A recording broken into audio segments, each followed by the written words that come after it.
let's say you said our strategy is to have um I don't know, extremely fast service. So like fast food. I know that fast food's a pre-existing idea, but pretend that someone was inventing the concept of fast food. What's the opposite of that? Well, we have slow service, and you're like, well, hang on, I can actually understand that like there's a place for fast food where I come in, get my food, and get out, and there's also a place for a sort of an experience where I linger, like a romantic dinner, the opposite of fast food. It's yin and yang. These are both coherent ideas and they're opposites. Or another one might, a very simple one, which applies to every category, is that like if you say my strategy is to be extremely cheap, what's the opposite of cheap? Expensive. Well, every market can sustain a premium option and a budget option for the most part. So again, these are two coherent things to do.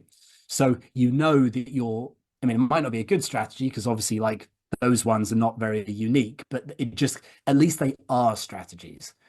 Whereas if you don't pass the opposites test, what you're saying, we're not saying that your idea is a bad strategy. What we're saying is that it's not even a strategy at all.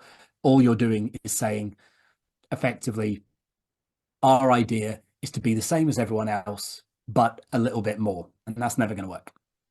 Yeah, and I think you're right because and this is why I found it interesting when I read it in the book, is because when I go and speak to people, normally what they want to be is the biggest and the best and all of that. And actually, as you say, that's not a strategy. That's not even an ambition, really, just to be the best. I mean, it's a bit like me saying my ambition is I'd like to be 18. Well, it's just never going to happen. It's no, what's the definition of being the best? Who's taking that view? Who's making that choice? It's just not tangible.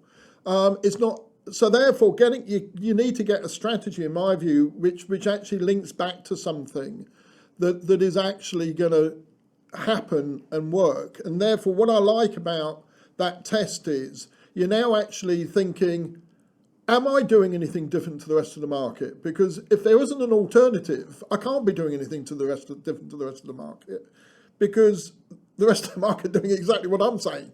So that's why I found the opposite test really good. Something else you mentioned in the book, which I want to just touch upon, is, and for me, this challenged me actually in my thinking, which is always good, is I spend a lot of time talking about competitive advantage and the importance of competitive advantage and how, and I work with businesses to really identify what that is.